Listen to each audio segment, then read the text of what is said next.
Hey, good morning, people. Good morning. Yeah, I had repositioned my phone to film landscape, and something must have happened, and it switched over to portrait. Well, anyway, good morning to you. Good morning. Good morning. This is a Spirit Journey, and it's 8:43 a.m. in the morning. I'm still in bed. And yeah, last night I did a very controversial video. Yes, today is August, was it August 12, 2025, time 8:43 a.m. Yeah, I'm going to talk about um, this news report that I just got regarding Legionnaires' disease. Yes, I know I'm here in Africa. I still heavily watch American news, and about I'm concerned about human life, safety, for all people, but in particular, people from my community, the Black community. But it affects everybody of every race, nationality, color, religion, everything. And this is what I want to talk about. I want to talk about health again, and as it pertains to Black communities. And my living in Africa, I live in a Black community. And I'm very concerned about the welfare, what could happen. And again, what happens in America can happen anywhere. So that's why I'm sharing it. And I will share certain experiences and concerns as it pertains to health. Firstly, yes, I just saw a video that in New York City, and in particular in Harlem, Central Harlem. Central Harlem is known for being a predominantly Black city. You have a lot of many different ethnic groups, large immigrant communities all over the world, but it's known for it being a Black city. My parents were born in Harlem, actually, and I used to live in Harlem on 149th Street, right on the edge of Harlem. And I used to do volunteer work in Central Harlem where this outbreak is occurring. Uh, yeah, so I'm talking through the lens of my experiences being from New York City and living in these areas, and my thoughts. Harlem is a very political town. It's very political, and in my opinion, based on things that I experience, it's all about politics and people who want photo ops to rub elbows with people. It's all about position hopping, about being famous and all that. Everybody wants to be a star in Harlem, but no one gets anything done. And it's about getting your friends into office, your buddies, and you hire each other's relatives and friends, and nothing gets done. Nothing. People are highly corrupt in these political areas and all of New York City. So, Legionnaire's disease. They had someone on the news explain what Legionnaire's disease is. It is a bacterial infection that um, comes from these cooling systems and the systems and these things that gets contaminated with this bacteria called legions. And it's very deadly. It could become very deadly. And it's not a disease, the doctor said, that is spreads by other people. It's an airborne disease. These giant water coolers in these large establishments It's the water and the bacteria grows in this water, and this water is emitted into the air, and you breathe it in. And if you're in particular uh, over the age of 50, you have a compromised immune system, means that your delicate immune system, like you have the HIV virus or AIDS, or you're a cancer patient, you got let's say you're a smoker, you have lung issues, well, honey, you're at higher risk. And so it is with an epidemic in central Harlem. Legionnaires' disease is over 70 people that have contacted the disease. And they mentioned also about these zip codes, these 5 zip codes in central Harlem area that is at particular at risk.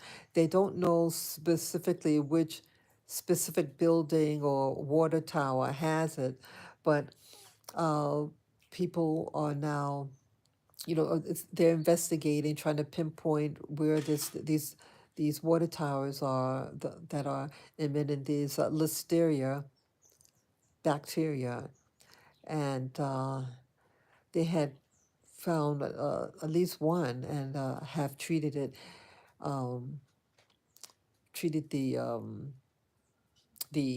the tank that has this pathogen, deadly pathogen. Yeah, Legionnaires, the symptoms you have, you may start to cough, have a fever, weakness, and they said, look, you have symptoms like that, you better race to the hospital, get treated. They said it's easily treatable with again, what do you call it? Oh, what do you call it? You know, the antibacterial drugs, and like a type of penicillin. Um, you have to go get it treated early, and but if not, you're really being compromised. But why talk about this? Well, I'm angry.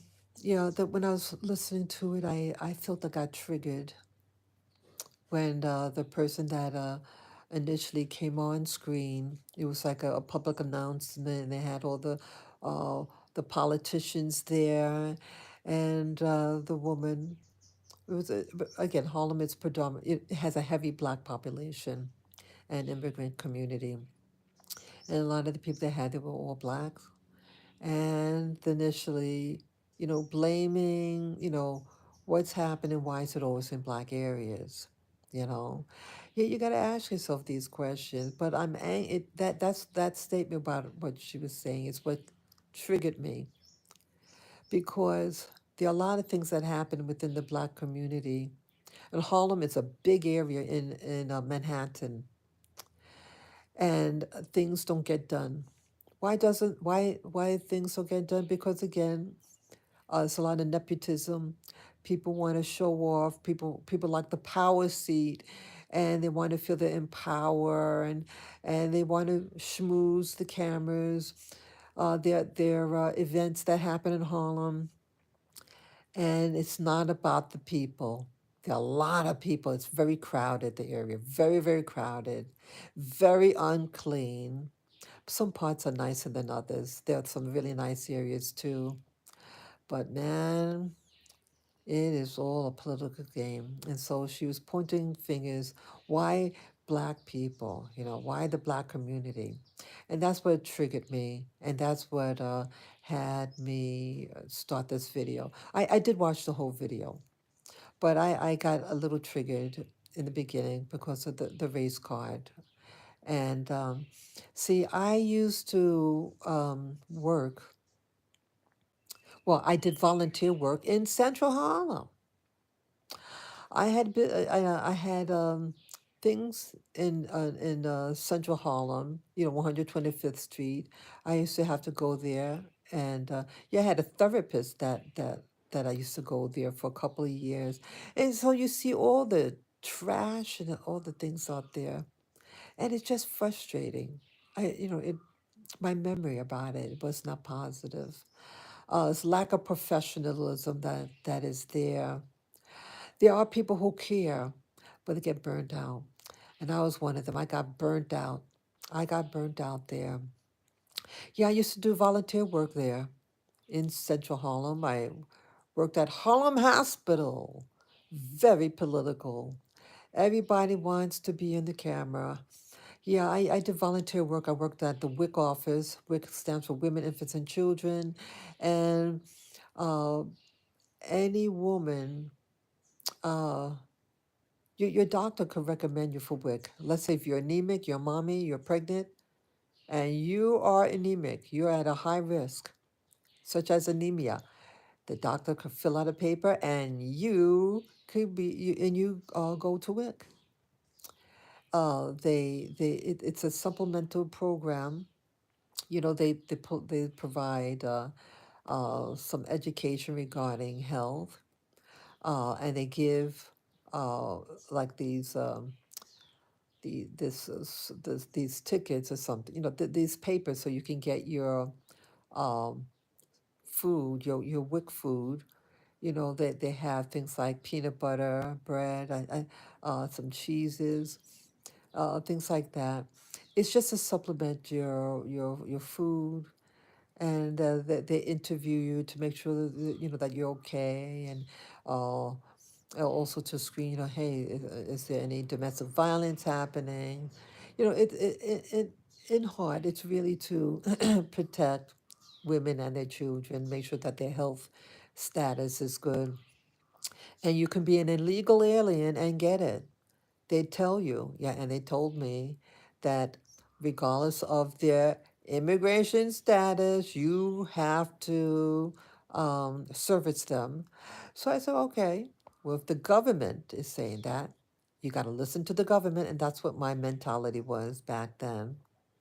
And this was in 2012. 2012, I started working there in Harlem Hospital. Well, volunteer in Harlem Hospital, and they have you, there's a room, a waiting room, and you are cramped like sardines. It's like they want to always traumatize Black Americans, Black people, anyone who goes in there. They have a small room, but large clientele, larger number, and they got to sit there. And they have carriages, no room.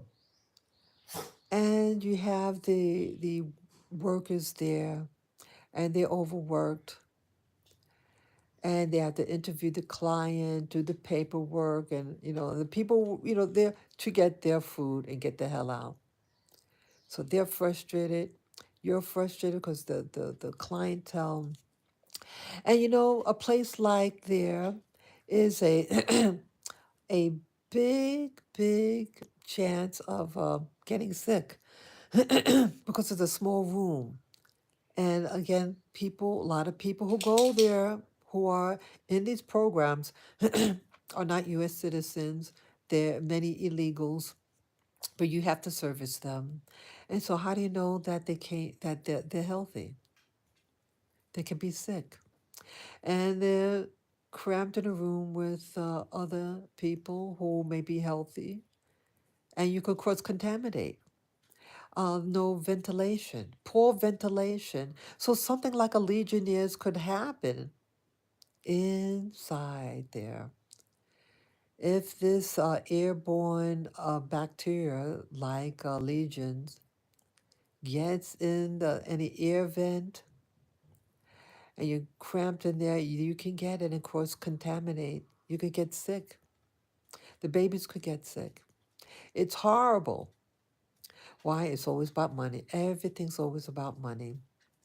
But they concentrate these people in Black neighborhoods in particular and compromise you. They bring you in for cheap labor in the country. They come in for cheap labor, and then they're not vested. And then again, the public, the general population, and themselves are at risk because um, where are they going to stay?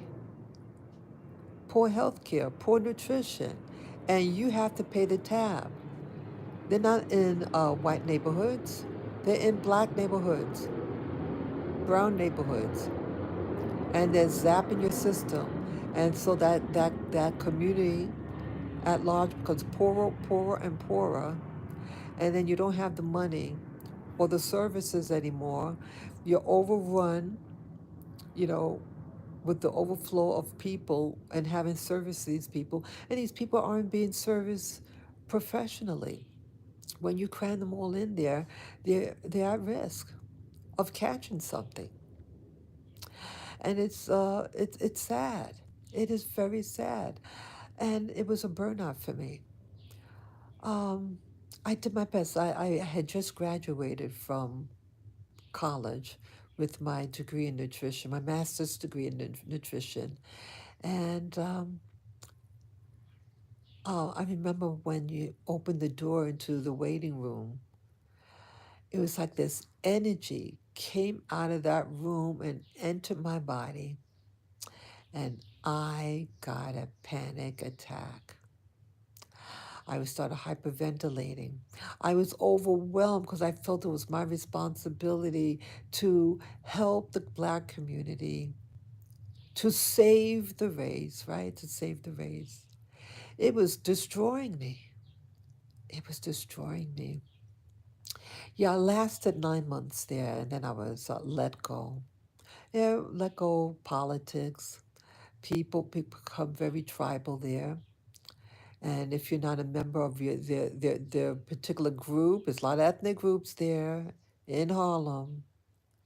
And this woman was bullying people there. She was from a foreign country that worked there. And then she started bullying me. And then I was getting the panic attack. It was not a good combination. And I said what I said. I warned her. And yes, she reported me. And then my director said, "Is that true?" I said, "Yes. Yes, I did say X, Y, and Z. And this is what happened. This is why I said what I said." So she said, "Oh, wow, I get that too."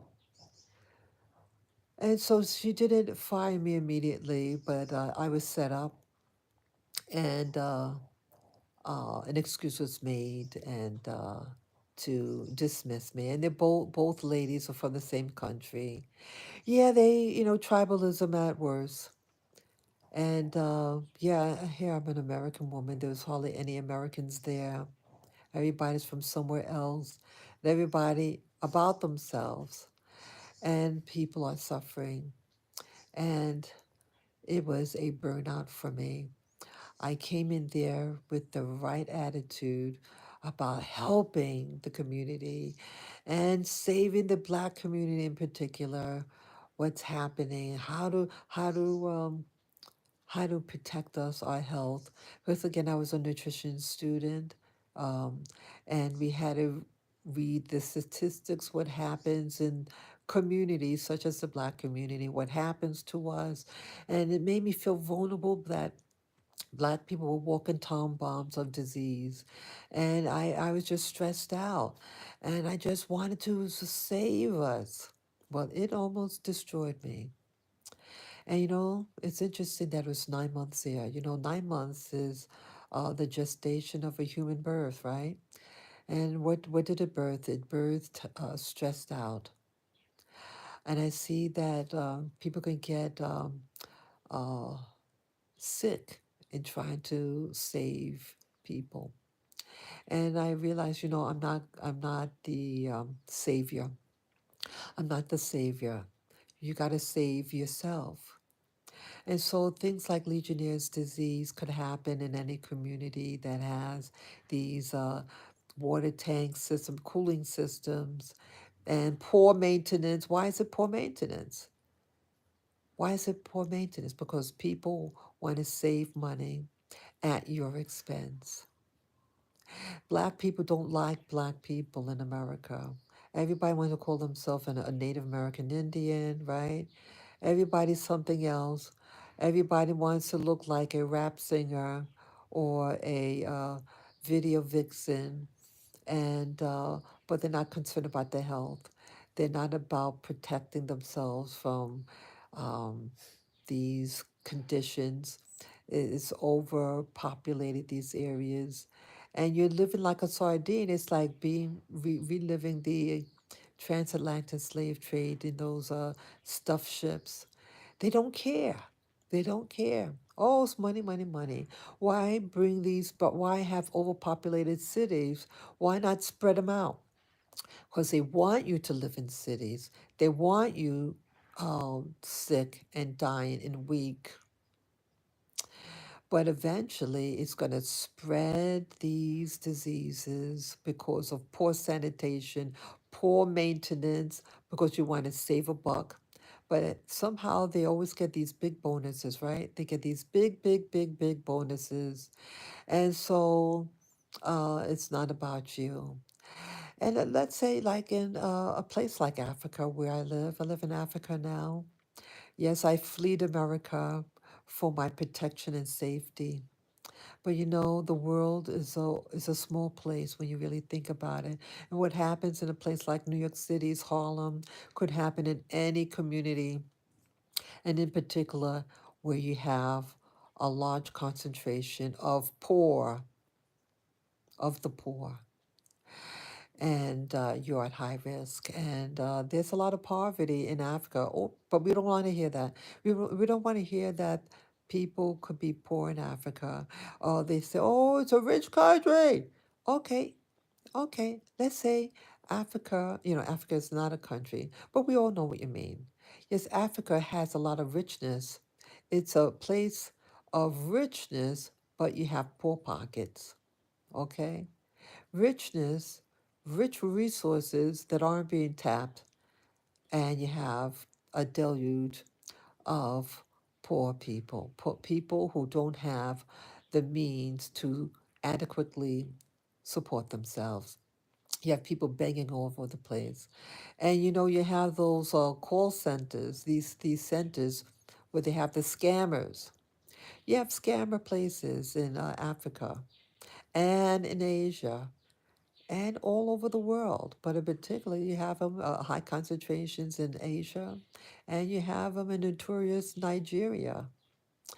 And they are fleecing, they're encouraging people to work in these call center, these centers, and they call people from around the world and scam them out of money. And karma is karma can come by and bite you. It can bite you.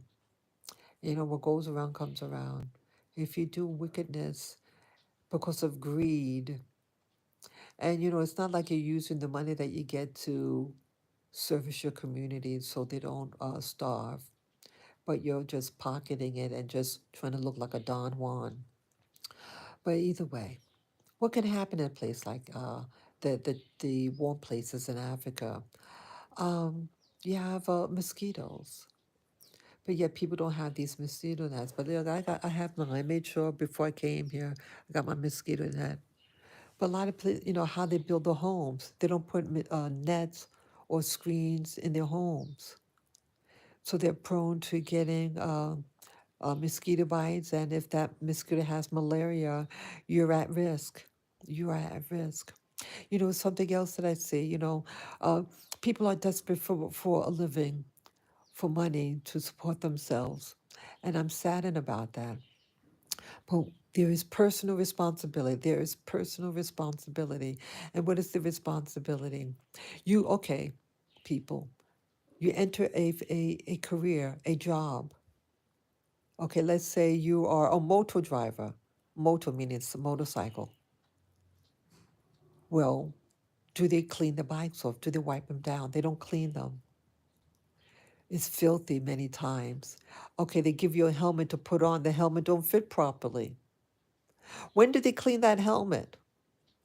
I remember using the moto. Yeah, I now have my own helmet. People buy your own helmet. You live in Africa, you go take the moto, you better get your own helmet that fits you, that fits your head. It is about protection and cleanliness. What if someone has a disease? What if they have bugs in their hair and then you put on someone else's helmet? Did they clean it out? Did they sanitize it? Hello. See, I'm not, see, some of you might be hearing me and say, oh, you're just being a bigot. No, I'm being real. I'm being real. Sickness does not discriminate. If you have a recipe of disaster, anybody could get sick. Anybody. Anybody could get sick. And so what happens? You put on that dirty helmet. Something you can't even see through it because it's the filth on it. What if that has a bacteria? You can get a bacterial infection. What if you put down the lid on it, it's filthy, you inhale, you can get a bacterial infection. What if someone got TB? You can inhale the disease. I remember one time I had that helmet, I put on a helmet, it looked filthy, and the straps didn't even work. And there was something red on that screen. I said, oh my God, I hope that's not blood. And when I saw that, I said, I'm not going to use their helmet if I can help it. Yeah, so it took all day and I got a helmet. I got a nice one. Yeah, I got one that has a full head and face protection. And so you can buy one and you can wash it yourself. This is just the basics that people could do in Black Africa or any part of Africa, Arab Africa, wherever how you want to describe yourself. Health is your responsibility. And if you enter a career such as being a motorcycle driver for passengers, you better be able to afford maintenance of that vehicle and the helmets, making sure that it's safe for your client. But see, typical, the poor trying to do business, and you are at harm. You could be potentially harmed because they can't afford the field. You know, you enter a field, make sure you have the tools of your trade that is safe and clean for your client. Just client gets sick, you don't get a repeated customer. You have to take that responsibility. And as I talked about yesterday night, about these businesses, the hair braiding businesses. They're cramped in a place, in a small little room with tons of people getting their hair done. The body odor could be unbearable. The heat is unbearable. You don't think things like a Legionnaire's disease or TB can get in there? Some type of communicable disease? You bet. Sanitation problems. They drop the implement like the comb on the floor and then they pick it up and they use it on your scalp. And then you wonder why your scalp can't, the hair can't grow because your scalp is clogged with filth, with bacteria and things like that. And you wonder why you got scabs and scars on your scalp because they're not clean.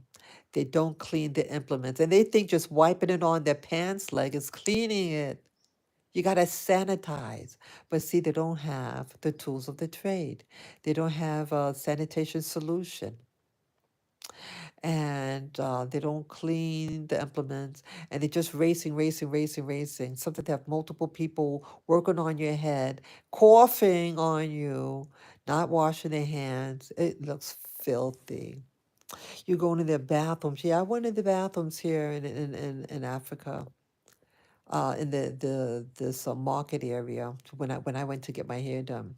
I knew it was going to take some hours, and I said, "Oh, I think I have to go pee pee," and so I need a bathroom. So she walks me somewhere in the neighborhood, and honey, it looked like a disaster. Oh, you would think it was a horror movie. Yeah, you have to you get these two things that you stand on and balance yourself and then squat down. And it was in a dark, dingy, cement place. Broken doors, anybody could peek in. It looked spooky. I'm glad I survived it. I had to go because I know I'll be sitting there for hours. Where do people go? See, they don't set up their communities with common sense. You're going to have a district, a busy district, where commerce is being made, where women are getting their hair done, where women have to change. I've never seen anyone change a diaper yet. I don't know what they do regarding that with babies, whatever. Um, but the place is filthy. This area was absolutely filthy. It was near Kabuga Market, and it was spooky. I went over a year ago. I went last year around June, I think in May or June, and it took 7 hours to get my hair done. The first time was just one lady that did it, and the second time I had I think a total of 4 people work on my head. It took the same amount of time. I don't know, but it's a lot of unsafe work conditions here that I've seen, and people's hygiene could be problematic. And no, I'm not trying to make fun of people. I'm being honest, and no one's saying anything. No one is saying anything. Some of the people have poor hygiene. And the second time I did, I was getting my hair done. It might have been 2 months after I got my initial hair done. And the person you smell poo poo on them. So did they wipe it behind? Well, I don't know. I don't know. But I smell poo poo, and that's a problem. It was filthy. I didn't like what it looked like. And so I'm very hesitant ever getting my hair done again. And there was something else that happened that kind of traumatized me, something that I witnessed. And it spooked the hell out of me. I know I made mention of it when it happened. Then there was some other issue. What was that now? Oh God, where was that? Yeah, I had gone into a little village, a little village, not far from where I lived. I love the people here. But love doesn't mean safety of your health. It doesn't equate the same thing. You can love somebody, but they can kill you because of lack of hygiene and sanitation. I went into a little village, and I had my little doggy. Yeah, there's a little Lavender. Yeah, Lavender. See, that's my little boy. Hey, Lavi. Yeah, that's my little boy. I had him in my arms. Okay, I had him in my arms, and we were going through a little tiny little village here in Africa, and they were very curious. And then I was surrounded by little kids between the ages like toddler to like 4 years of age. Yeah, in these tiny little villages, yeah, a lot of kids, a lot of children. And they were all excited and at the novelty of seeing a little dog. I mean, they're dogs here in Africa, but they're big. They are huge. They're huge, big doggies. And there was a woman there that spoke English, and she had a little shop. It's a wooden shop. Everything's made out of wood. And they have bare essentials that are in there. They might sell uh, little pastries. They like sugar drinks, things like that. It was very bare, no light inside, and she was talking to me, and she invited me inside. I stepped inside, and the air was something else, muggy. The air was filthy, and the children were unwashed. I was surrounded by all these children. There might have been 10 children, little kids surrounding me, literally surrounding me, all eager to pet my little doggy. And they were physically unclean. The faces were unwashed. Um, the clothes were unwashed. I mean, they're sweet children, but they were unwashed, unclean. And inside the place, the lady was very nice. But it's the air was really problematic. Well, I get home, and then okay, it was just a couple of days after. Within 3 days, I got physically sick with cold slash flu-like symptoms. Yes, people, I got sick. I got sick. I love these people here. But what does love have to do with it when you get sick? Because people do not clean. They don't clean their children, some people here. They don't clean their homes. They don't clean their streets. And inside these stores, some of them, it is a hellhole in there. You're at your own risk when you walk inside some of these establishments. You could be poor, but you could be clean. Please be clean at least. Please be clean. People are coming in there, and you have to ensure their safety. If you can't ensure their basic safety, don't open up that business. I'm serious. That's also why I'm doing this video, because people are getting sick and could die. You're not fixing your streets in some of these little villages and you fall over a big stone. You have in this region tons of young people, tons of young people who are strong enough to use their labor to fix the streets, help with building, do apprenticeship or something. All this energy, yes, human bodies is that you can think of them as energy, currency, and it's underutilized. It's unutilized. Use your resources, and human beings are resources. You have them, they're just around, standing, doing nothing.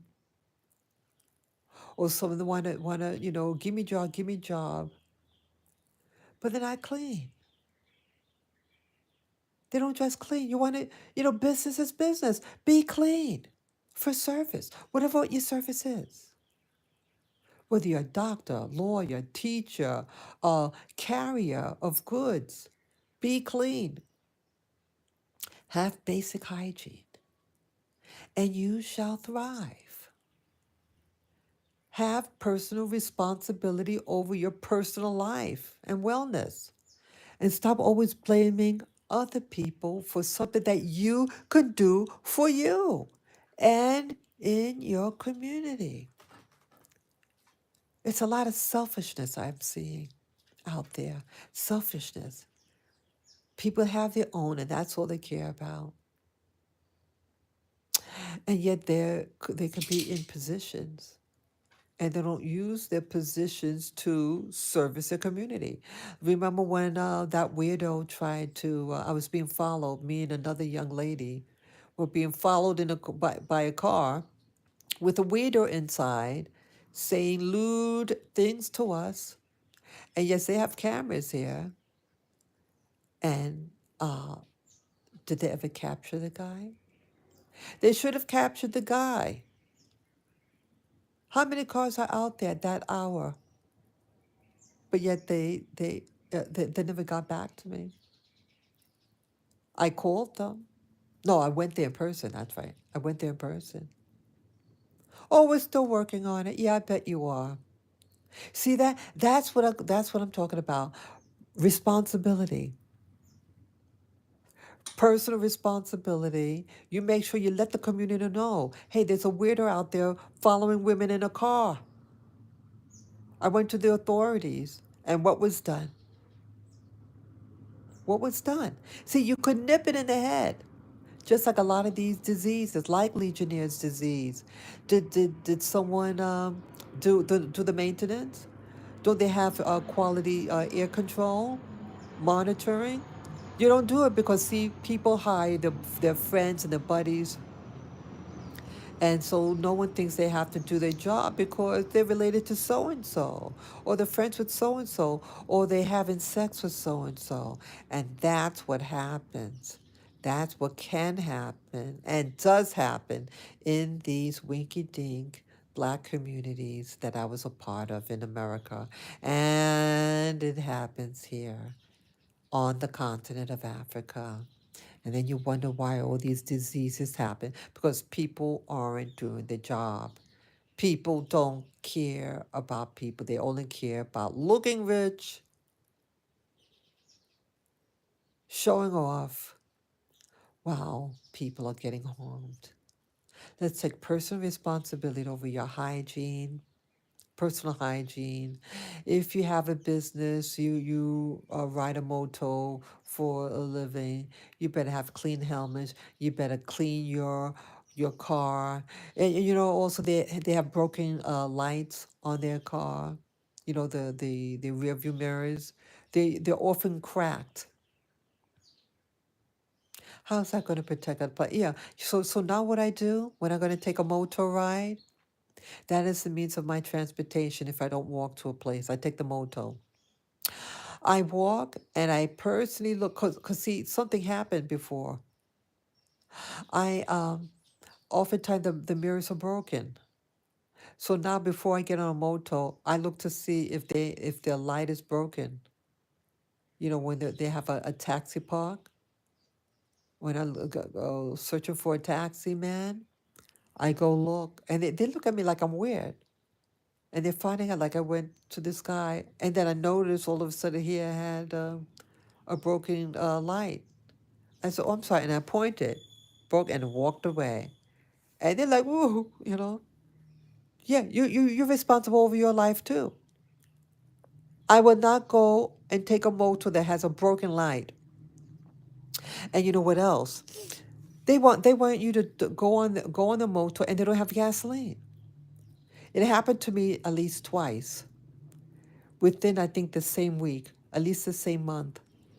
I take a taxi. And then it was like acting funny. It was zoom, zoom, zoom, zoom. And then it conked out.